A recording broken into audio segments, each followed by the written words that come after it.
Hi, I'm immigration attorney Jon Velie and CEO of Online Visas. I have in my hand a newly leaked executive order that is yet to be released from the White House. This one has to do with immigration. It's dated January 23rd, 2017, and it's entitled Executive Order on Protecting American Jobs and Workers by Strengthening the Integrity of Foreign Worker Visa Programs. What's interesting about this executive order, in opposition to the executive order that banned citizens of 7 nations, as it doesn't come in and do anything immediately and have anybody have to comply with anything immediately.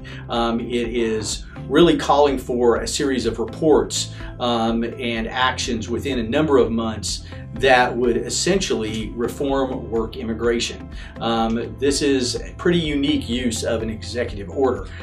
President Obama had a number of executive orders that he did. Immigration reform has always been looked at as something that Congress would do. And it'll be interesting to see how this executive order plays out if it's ever released.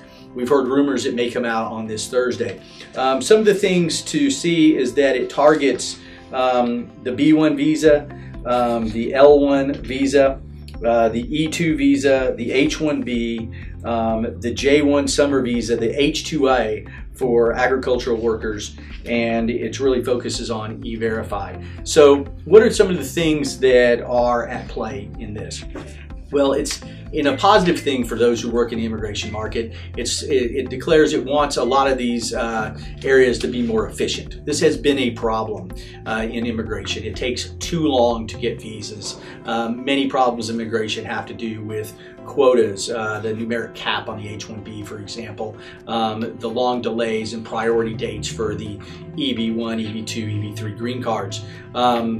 The lottery on the H-1B. There's no discussion of those as issues, but it feels as if the president is looking to put this out and then enter into a negotiation with our tech companies, our strongest companies, to see if they would like to negotiate what immigration is going to be like.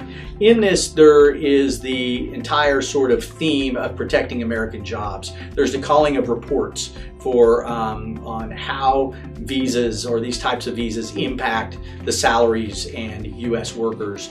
There is a requirement that the L1 visa would require site limits or site on-site interviews, work site interviews. These are probably designed to go after the Indian staffing companies that will come in and set up U.S. operations, transfer developers here, and then subcontract them out to U.S. companies. I think there'll be some look at what those folks are being paid. There's a lot of that sort of discussion in this. There is a look at the B1, B2 visa.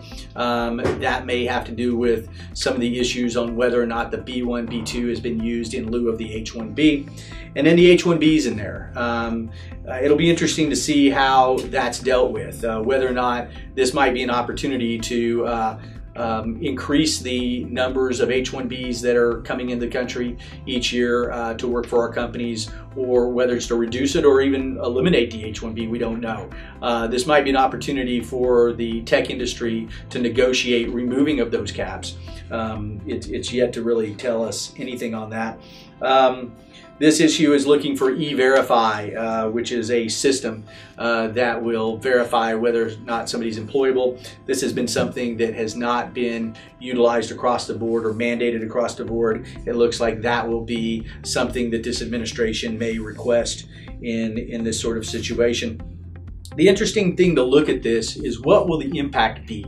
You know, what is the president's approach to the need for these visas in the United States? The emphasis of this executive order is on protecting American rights. It does not discuss some of the things that are really important. One of those things is that our tech companies are really reliant on work visas. Some of the reason is they're just leading the world in innovation, and we need to recruit worldwide to get the people that are capable of doing these jobs.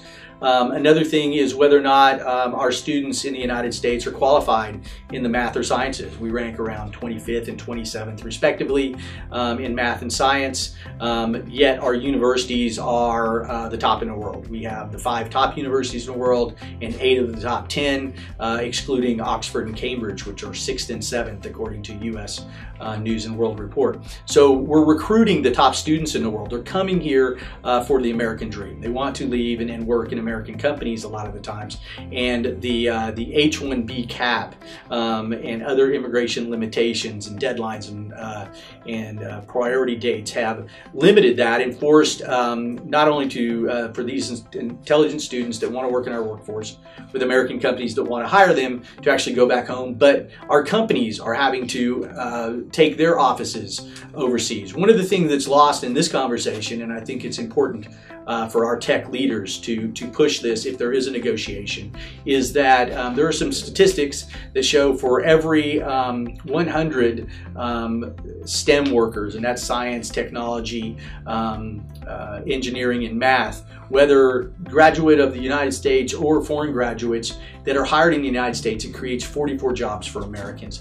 Think about it, if a number of techs are working for a U.S. technology company, they're going to need the ancillary jobs. They're going to need the middle management jobs to oversee them. They're going to need the marketing, the sales, the executives. All those jobs stay in America with these other jobs in America. If our tech companies have to ship them overseas, or limited any farther than they were, it could really cripple our strongest economic base right now. It could remove Silicon Valley as the innovator in the world. That could go to Vancouver, it could go to Dublin, it could go to Mumbai.